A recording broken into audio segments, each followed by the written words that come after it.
Hello and welcome to FFRF Action Fund's Ask an Atheist.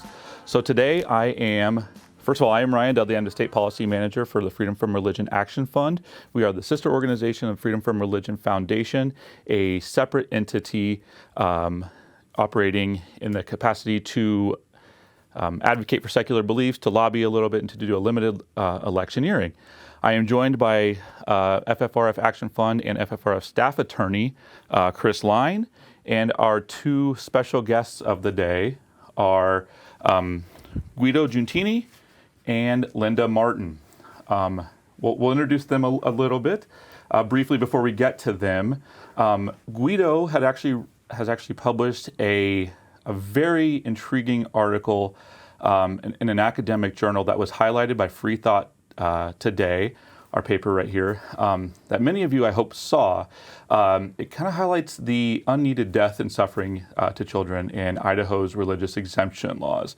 The majority of that paper, or a lot of that paper, I shouldn't say the majority, but a lot of that paper was, a lot of the information that came from that paper, I should say, was provided by Linda Martin, who is one of our guests today.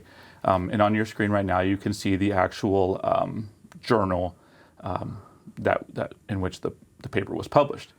Yeah, and as it says on the screen, you can go to ffrf.us/study to take a look at that. And of course, if you have any questions about today's topic, you can write them in the comments, and we can answer those questions for you. You could also send them to askanatheist@ffrf.org. We might ask your question on air if you send that in, and we'd love to have your questions about this very important topic. Yeah, so let's just dive right into it. Guido, Linda, welcome. Thanks for joining us. Good morning. Thank you. So Guido, I want to start with you because you and a colleague at Boise State published this paper. I actually don't have it in front of me. Was it June of this year?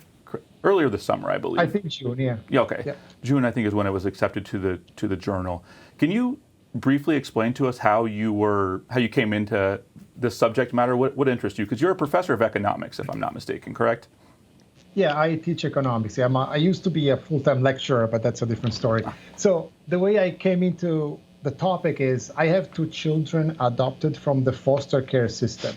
And every day I can see the effect of the early trauma that they had because we adopted them when they were a few years old. So I always been interested in effect of trauma on children. And I studied economics, so I used the economic tools. I did a bit of study, a little bit of work in Idaho regarding long-term effects of foster care on children. So I've always been interested. But I was at a conference, and my colleague with which I wrote the paper was talking about the article that she wrote on the Washington Post about this religious exemption and the effects. And I had no idea it was a thing. Like, I never faced it, nothing.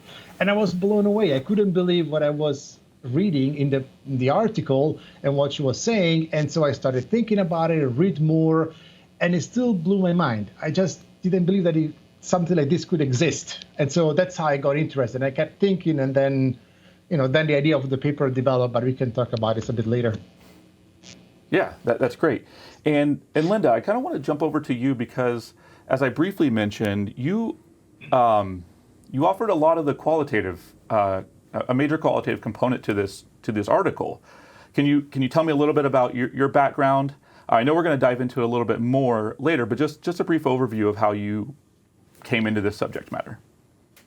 Well, I was born and raised in the followers of Christ. A lot of my family and relatives are basically, high up in the church. I started researching my ancestry about 20 years ago. And the more I got into it, it started following the history of the church. So then I started collecting documentation on the church, historical articles, coroner's reports, death certificates for the children. And, it's like the more I got into it, the more I realized what I was taught as a child was totally wrong. Basically everything I was taught was a lie.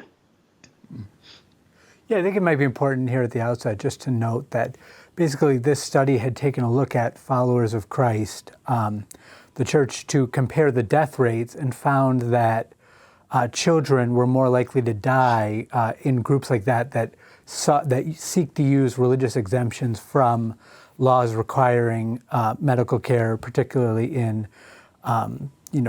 cases where children could die if they don't receive adequate medical care. And basically, the groups like the Followers of Christ don't believe in medical care. They prefer to use prayer.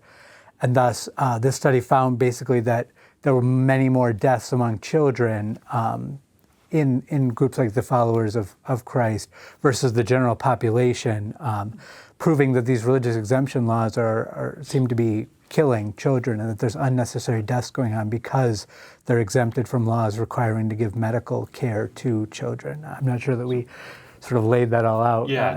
Make sure everyone knows what we're talking about I here. appreciate you doing that. And you highlighted some of the laws, right? Mm-hmm. These groups are protected by state law. Guido and Linda, can you explain to us a little bit about the law, kind of briefly what it does and how it protects members? I can start just quoting the law, because the first time I read it, I couldn't believe that something like this was a thing. But, Idaho statute, the codes, they protect children, abuse, and everything. But the law says the practice of a parent or guardian who chooses for his child treatment by prayer or spiritual means alone shall not for their reason alone be construed to have violated the duty of care to such child. That's as simple as that. Yep. Yeah, it kind of lays it out there. You're the attorney here, so you can maybe speak to the legal aspect of it. But yeah, the law lays it out. So. Yeah, I think one thing to note, maybe Linda has more information on this. My understanding from what I was just doing a little reading beforehand was that many, I don't know if it's many or just a subsect of Followers of Christ actually often do start seeking out medical treatment after they turn 18. Mm-hmm. So there seems to be some hypocrisy, is my understanding, that they're denying children medical treatment. Then when they turn 18, they seek it for themselves in a lot of cases. So almost making this a weird situation where the children are being extra punished. Like, it's not like the adults are also going through with not seeking medical treatment for their ailments. It seems like a lot of times they may seek medical treatment for themselves, but then just deny it to children. I don't know if you have more, if that's correct, or if you could elaborate on that, Linda. Well, the death rate goes down for people that are over 18. Mm-hmm. And what I've seen over the years is I've seen parents that use medicine for themselves, but then they deny their children. My nephew was born with spina bifida and Arnold-Chiari syndrome, and he died just short of 2 years old from untreated pneumonia. My brother and his wife both became ill years later. My brother was treated for a heart condition, and his wife was treated for conditions of a stroke. Both of them were basically using state-funded medical care because they did not believe in medicine, so they did not buy insurance. Mm-hmm. So the taxpayers ended up paying for their medical care. I've seen this time and time again. With members of the church, you'll see the adults being treated for like a skin condition, psoriasis. They all go to doctors. Well, not all of them go to eye doctors, but they use dental care. There are a few of them that are hardcore that don't have eyeglasses and don't have hearing aids and don't go to a dentist. But if they have animals, the biggest majority of them get medical care for their animals, vaccines and such. So to me, it's very hypocritical. It's almost like they're using their children to prove how strong their faith is. Yeah, that's exactly what I had here. I have this quote from the paper that Linda, you said. It's almost as if the adults are proving their faith by not taking in their children. I was going to ask you about that, but you just elaborated on that a little bit, and it's just a fascinating and equally tragic reality. Yeah, I think that's sort of the scariest part here, is that these children have these rights, that are being taken away by their parent, and there's no remedy for it. There's no way, once a child turns 18 or matures and understands what had happened, for them to take corrective action necessarily for decisions made by adults, that harm them. It's very terrifying. I think that raises a good point that I really want to get to certainly later is that what gets lost in these religious exemption laws is the rights of the children and the rights of those being harmed. And I do want to get to that later, but one thing I want to circle back to is kind of just the paper in and of itself. And I want to ask Guido a little bit about his research methods and his methodology approaching this, because my understanding is that the followers of Christ are very, I don't know if you want to say like insular, very, they reject outside influence or questioning, and please correct me if I'm wrong. So Guido, how did you go about compiling all this data, analyzing this data, and then turning it into this paper that we are here discussing today? Yeah, so actually I had the idea reading another book that is called Stone Age Economics, and I was reading how people in the Stone Age, life expectancy, and so the way they did it, and it's a common practice in archaeology. They find the grave sites, they look at the age of death, and they can calculate kind of this life expectancy. And the problem when I had this, I thought about how to examine data that would support the thesis is that they're insular, right? There's no database where you can see who is part of the community and who's not.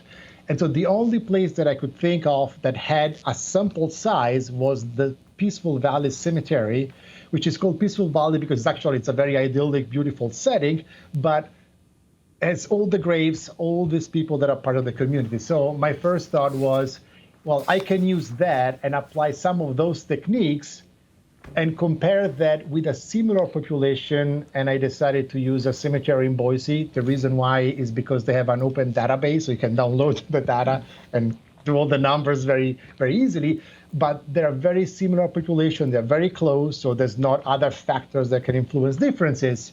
So that's how I went to do it. And of course, there are many other issues with the type of analysis, and I can go on in depth forever. You might all fall asleep, so I don't know if I should go that far. But the main problem is we don't know how many people are still alive. So there are many people that are born in both communities, the followers of Christ and the broader community, that are still alive. So I could only look at people that were already dead, and I selected to do a cut. People born after 1950, they're dead at the time of collection of the data. And the reason is because there were too few graves before that. So the sample size would be too small. But we don't know how many are still alive. So when I calculate the life expectancy, it's of the people that died in that period, not for everybody. So you cannot compare with life expectancy for a normal demographic study, if it makes sense. Yeah, that makes complete sense, and I appreciate you addressing that, because I think anytime you do research like this, somebody's going to come back and highlight the gaps, and I'm glad that you addressed the gaps in the research. And then, Linda, I think in the article you also highlighted that religious exemptions for medical care, or the deaths relating from such exemptions, are largely unknown because they're underreported due to various factors. What are some of those? Can you highlight some of those factors? I know they're very insular. Am I correct in saying that they kind of reject people coming in and taking an examination of their beliefs? Oh, very much so. One example was a few years ago, there was a sexual abuse case filed. It was actually against my second cousin by 4 of his daughters and a niece. And the excuse that the abuse went on for 20 years. And I'm just using this as an example because the mother said she thought she could pray the evil away from her husband, and they did not believe in involving outside law enforcement or medical or, psychological people at all. And, they try to avoid children's services as much as possible. Yeah, that was one thing I read when I was kind of looking into this, that sometimes they're not, it doesn't even really spread that much amongst the community. Like a smaller group even within the community will keep it quiet because they are afraid of it getting out and then someone reporting to child services or something like that. So I think that highlights, as Guido was kind of pointing out, the way he had to do this methodology, because we're not able to just look inside these groups and really see the extent of the damage, And obviously even within his work, we're just looking at deaths. Mm-hmm. We don't know about the people who suffered serious mental, physical, quality of life complications because of these sort of exemptions. Mm-hmm. We're literally only looking at increased death. And obviously that all kind of occurs, and that's a lot. I also had understood that I read that maybe sometimes coroners or other people in the community don't look into things as thoroughly as they typically would because they know there's no reason. They know that this exemption applies, so there's no reason to look into a death and try to find any sort of misconduct, knowing that this is permissible under the law. So yeah, I mean, I kind of want to follow up on a couple things there. Guido, in your research, I know you did highlight deaths and life expectancy here. Did you run across anything that was striking to you as far as long-term physical harm or anything like that would have been of interest? I mean, not on the research with the numbers because I wasn't able to find information, but the stories that came mostly from Linda are incredible. And there's another member, Willie, another member of the community that we talked to, and also he has stories. So it's mostly anecdotal. And actually, one reason why I want to do this research is to try to foster more research, a first step. And then maybe more people with different ideas and different approaches and more access to data can find out more, to move on. Because the end goal for me is to give another tool to people that are fighting for changes legislation to support that change. Right, because as you noted, without your research paper here, we are looking at people like Linda and just getting that anecdotal data, which the stories are terrifying and disheartening, but some people, you could say that it's not true. There's just ways to kind of refute when it's just anecdotal data. So having hard data like Guido's done here can be helpful in trying to push things forward, speak with legislators and get them to understand this is a real issue. Children are being hurt, children are dying for no reason. They don't need to be. Yeah, for sure. Another point that you raised, Chris, and something that you were reading was the church's, I guess, lack of interest in having a coroner, or maybe a coroner's lack of interest in really examining a death or maybe, or something like that within the community. Linda, can you speak to that a little bit? I know you said that the church itself, members of the church itself, kind of push out and ignore law enforcement and medical professionals, but can you speak to the medical professionals and the coroners and law enforcement, their relationship with the church? The coroner that was in Ada County that was voted out a few years ago, she went on record in a news article and said she had not done an autopsy on a Followers of Christ child in years.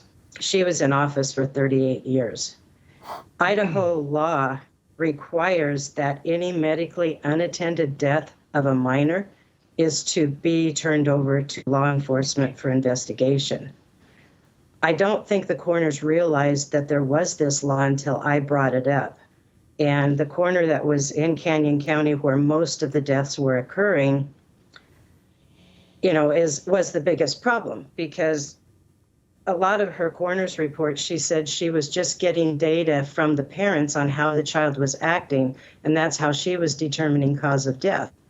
So the actual cause of death of these children is really unknown. I actually filed for an investigation into her office with the state's attorney general, which he refused to open that case up. Why? Can I ask why? What was the reason? They gave me the phony excuse that they did not want to open up this case because I had not proven that these deaths were medically unattended, even though I gave them the coroner's reports where there were no autopsies or anything else. Yeah, I mean, just showing more of the negative effects of something like this, allowing these, that the whole system breaks down, because who is going to defend and try to, look into these and really press for both the rights of the children, making sure children are safe, knowing that as soon as they butt up against, this religious exemption, that any work they do or anything that they find is just going to be hand waved away saying, well, great, you've shown that this child was harmed. They're allowed to do it under the law. Yeah. So why are you wasting your time trying to get us to help children, which is not a place that our laws should ever be. Our laws should protect children and not cause them to be harmed. Yeah. That is I think that's such a good point. I mean, I said it earlier, and I think a lot of these things that get lost in these religious exemption laws and these religious preference laws is the rights of the children and those who are harmed. So I kind of want to go back a little bit to focus on the study and the number and the areas in which you conducted this study. Guido, can you give a little bit of a background, kind of an overview of where you did this research, like geographically speaking? Because I'm seeing here is in Canyon County. Can you just explain Canyon County a little bit and why that's significant, why you did it in Canyon County? Well, sure. Canyon County is the location of Peaceful Valley Cemetery, which is the main cemetery for the group. They use other cemeteries, but then it's difficult to find out exactly which grave is from a member. There's a lot of issues with that. So that's the, I guess, famous or infamous cemetery, if you know anything about the issue, because the pictures are in every article, news article about the topic. And so we, through a former member of the community, we were able to go there and we took pictures of every grave. There's a few hundred graves. And then we transcribed them into a database and we started to transpose them into date of birth, date of death, and then how old were when they died. And so there was we went there 2 weekends actually in the winter and took all these pictures. But there's another problem. I don't know if you can go back for a second to the methodological aspect there, because one interesting thing about the graves is that a lot of graves have only one date. So there's only like one date, February 5th, 1984, or just 1 year and nothing else. So then brings up the problem, how do you account for that grave? Is that a child, is that a stillbirth, or is that an infant death, right? Because Idaho, the law says if it's a stillbirth, it's a different thing because a child that comes out of the womb dead. The other one, the infant death, is different. So how do you account for this too? And so in the study, when I looked at mortality rates between the different age groups, I eliminated everyone that was less than 1 year old to eliminate that problem. Because there's so many graves of children. Like the number is outstanding. When you go there and you take a picture of a child after a child after a child, and then, it becomes overwhelming. So I said, maybe they just treat stillbirths or miscarriages as, and they put them in a grave. I don't know. But that's when Linda was really helpful, because we needed the qualitative aspect to support some of the choices that we made. And so, but that's how we went to do this. Okay, very good. Very good. Yeah, no, I was just curious, actually. It kind of made me think, obviously the study was focused on this one particular gravesite and within the followers of Christ. I guess maybe Linda would know better. I don't know. Do we know, is this, obviously my understanding is followers of Christ is sort of the biggest group that this issue revolves around. But are there other religious groups or sects in Idaho that similarly have problems? I mean, obviously, any group could do this because the law is not specific to them, but are you aware of any other groups where this is a major problem, or is it really, really tied to like followers of Christ? There are other groups. If you want to get into it, there's the First Assembly Church of the Firstborn, which shares bloodlines and doctrines with the followers of Christ. I've done research on both sects. I've got family in both of them. It's really hard to track how many members there actually are or how many groups. I know there's a lot of the FLDS groups that in Idaho that possibly believe in the same way. I talk mainly about the followers because I was raised in that church. I was born into it, and I've been watching them and collecting data on that sect, like I said, for over 20 years now.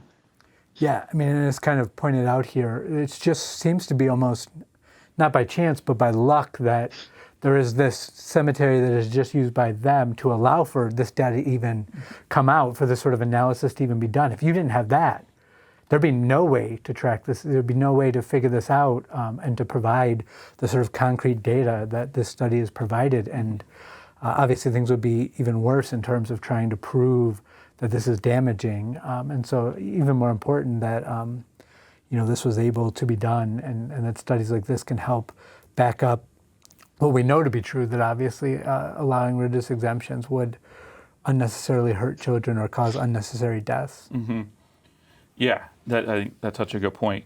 And Linda, I actually have a note here in all caps. It says, very impressed by Linda's knowledge on the history of the church. I was reading through the paper and the history and you connecting the lineages to different groups as you just briefly did was I thought very fascinating. And unfortunately I didn't have a ton of time to go back and look into all these groups, but it's really, really an interesting piece. Another thing that I found really interesting that you said is something, and you can correct me please here, is something like 5% of church members are leaving. And later on in the paper you said, I think, that nobody's really coming into the church. Is this church, is this practice, is it doomed for failure? Is it, can you explain that a little bit? I don't think they're doomed for failure. You're seeing, with the technology we have, social media, things like that, some of the younger people are leaving. The church does not believe in marrying outside of their group, so there's very few members that are being brought in.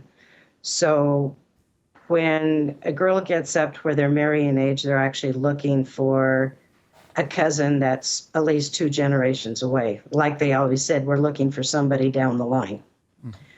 So therefore, and you'll find that the churches don't even associate with each other. Like the Boise church doesn't really associate with the Martin church. There's one in Nampa. There's churches or cemeteries in 7 different counties in Idaho. And, then you get into the Oregon City churches, and that's one thing too with these deaths. If you look around these churches, a lot of times there is a small cemetery that is actually owned by the church, and that's where Peaceful Valley is. Oregon City has another one that's similar to Peaceful Valley, so that allows for a little bit more research. The problem is, like with Peaceful Valley, there are a lot of unmarked graves out there too. That's really interesting. Yeah, no, that's just started. I mean, obviously, a lot of these insular churches, small groups, can often become cult-like. There's a lot of dangerous things, and unfortunately, things that we're not able to address.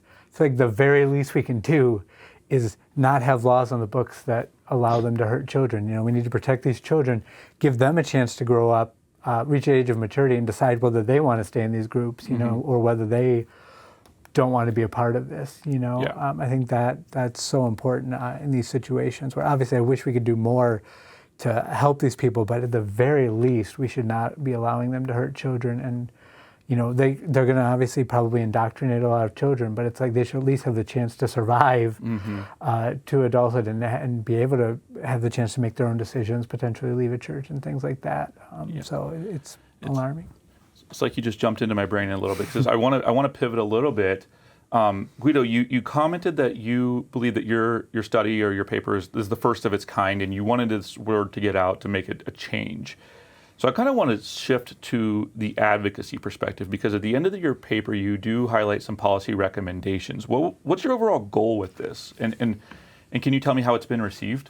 I think I mentioned that before. My goal is to change the legislation. Obviously, that's the goal. I'm not, a lobbyist or anything, so I just give a little extra tool.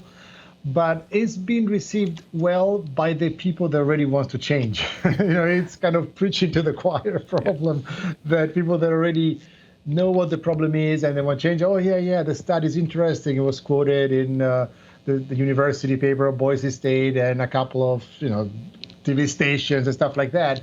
But it's the same people that want to change. So I have no idea how to break that barrier and start to reach at the margins the people that can be convinced. That's the problem that I have, and I don't know how to do it. Yeah. I know how that feels because sometimes I'm bouncing ideas off Chris. I'm like, I wish this thing would change, and obviously I'm preaching to the choir here. But Linda, I kind of want to shift it to you and kind of ask you a similar question. A mildly shameless plug, Chris and I did an Ask an Atheist episode on kind of the religious fanaticism, if you will, that Idaho has kind of become, or the conservative stronghold that Idaho has become.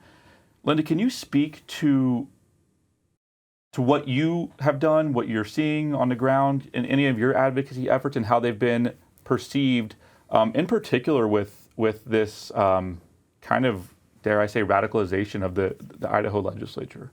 And please, if it's not radicalization, please correct me if you interpret it differently. Oh, no, it is definitely. I started in 2013 going public with this. In 2014, I sat through my first legislative meeting. I met with all kinds of politicians, senators, Republicans, Democrats, and we had a bill that went forward to Representative John Gannon actually presented a bill to modify the religious exemption, which, in my opinion, the only way to help these children is to completely repeal it. But I'm for modifying it, to get your foot in the door and help any way you can to save these children.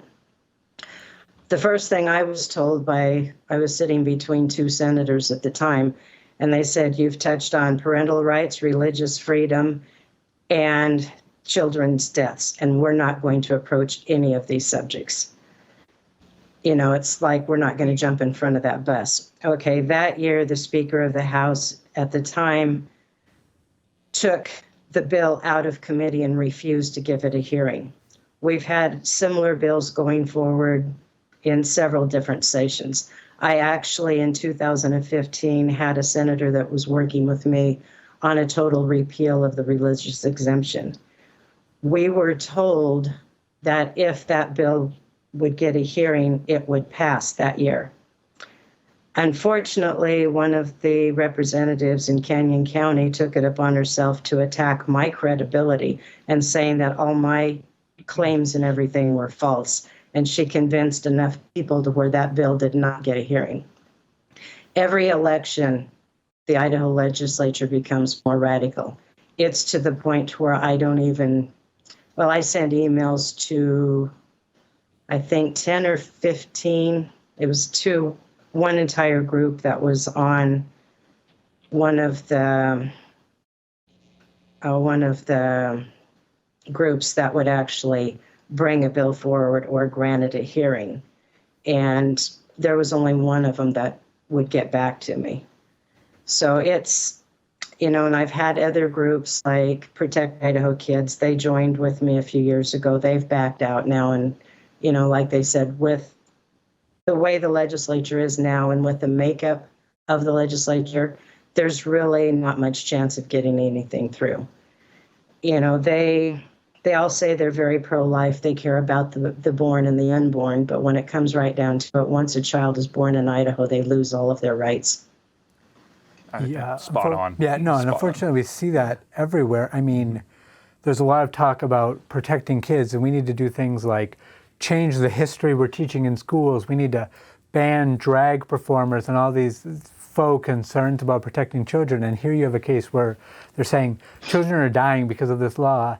And I didn't hear, Linda, I don't understand, I guess, what the justification is that they would give for this. I understand the followers of Christ's justification. They don't want to be, why they support the law and why they want these exemptions. I just don't understand, I guess, what, just general, the legislator would think is a good reason for allowing this to continue. Is it just allowing religious freedom rights, or what kind of excuse are they giving to allow this dangerous law to continue? It just doesn't seem like there's a secular justification for it at all.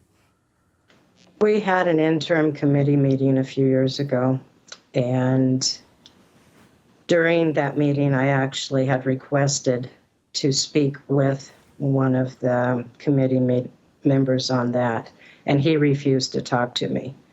Through public records request, I actually asked for a copy of all of his emails corresponding with one of the Followers of Christ members involving the faith healing laws, which was very eye-opening because I found that some of the senators had actually attended dinners with some of the members or with one of the members, and they had attended a church meeting to see what the followers were all about.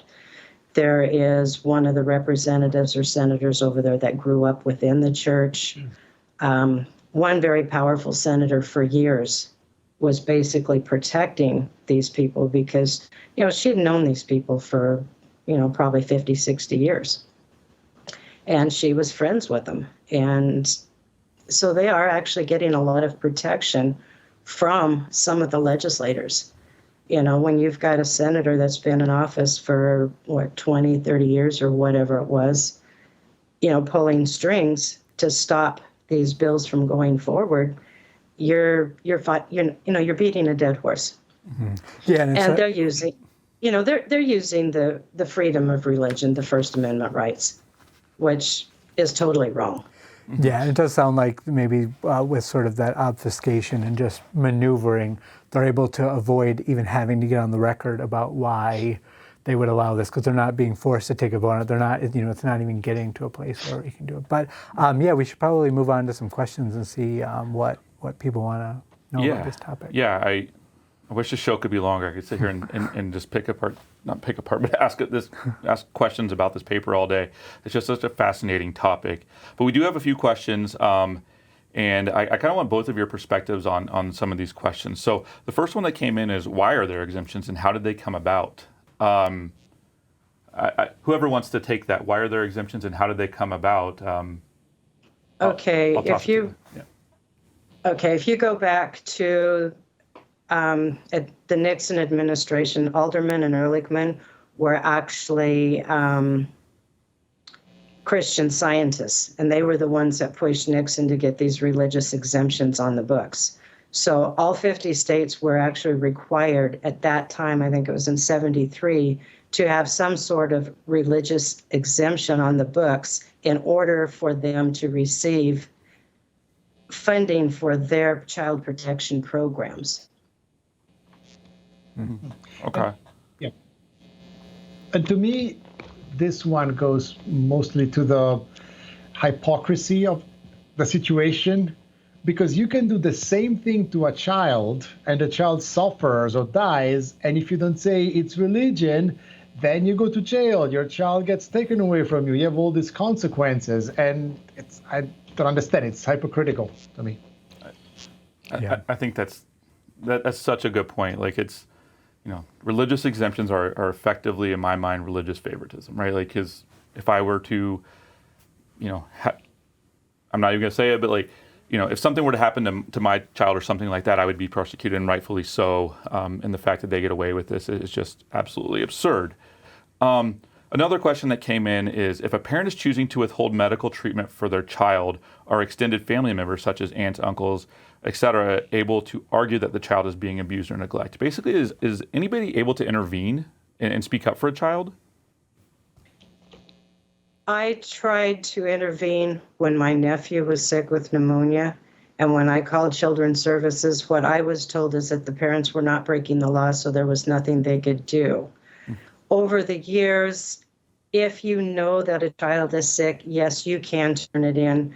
There's been probably 2 or 3 cases maybe where the children were removed from the home, given medical care, and then returned to the parents.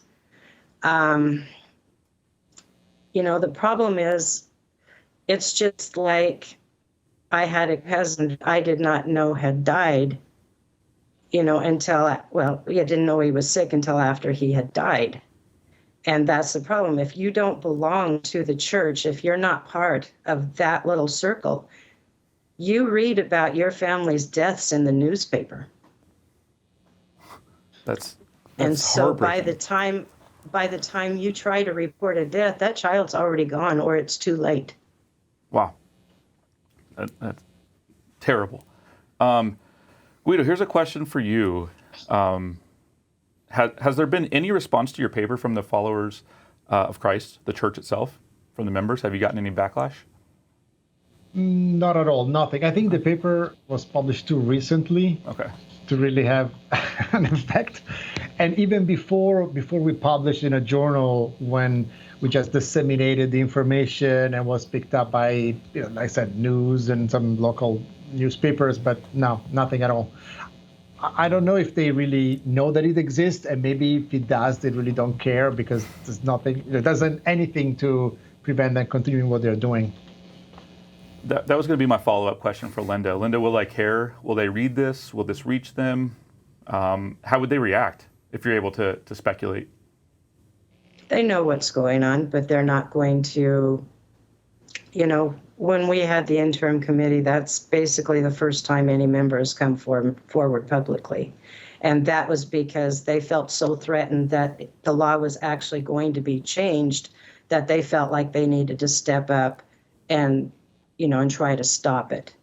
So as long as there's nothing going forward that threatens what they're doing, they're just going to leave it alone. Okay, very. And then Guido, here's the last question for you, and I think we addressed this already, but do you think, just objectively speaking, that your paper will have a lasting impact on how Idaho approaches faith healing exemptions? I know you're optimistic that it will, and I'm optimistic that it will, right? I think we all are. Yeah, otherwise you wouldn't do it. Right, exactly. Yeah, you have to try to do something, right? Exactly. So, yeah, my goal, my hope is that somebody else with maybe more access to better data can continue. Because I was thinking, if I could do it by gender, if I had a bigger data set, I could divide, boys and girls. Is there a difference in gender? Maybe there is, maybe there isn't. There could be a lot of venues that you could take. Or maybe you can look at, as we said before, at long-term effect, not mortality, but illnesses or long-term chronic disease or mental health, stuff like that. But you need somebody with access to the data to be able to do that. And my hope is that with this, somebody will say, yeah, maybe I have this idea. I can go this route and find some information. Right? You got to start somewhere. Mm-hmm. Yeah. And I just want to go ahead and point out that we do have this study here at our website, ffrf.us/study.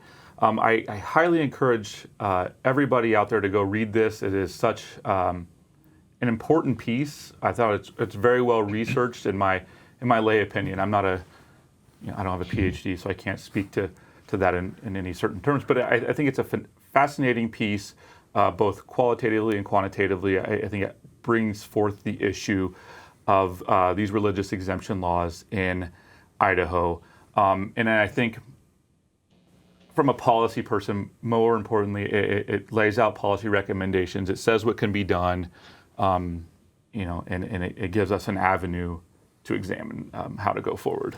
Yeah, no, I think we need to share this far and wide. We need to get information out about this, educate people, and above all, keep working and keep fighting towards it. Some of these things, unfortunately, can take way longer than they should to make a change. But we know that, this is what we do at FFRF and FFRF Action Fund. Just keep moving forward, progressing towards goals, working, and, we've seen change over time, and we can definitely, hopefully one day get rid of these religious exemptions in Idaho and protect the children.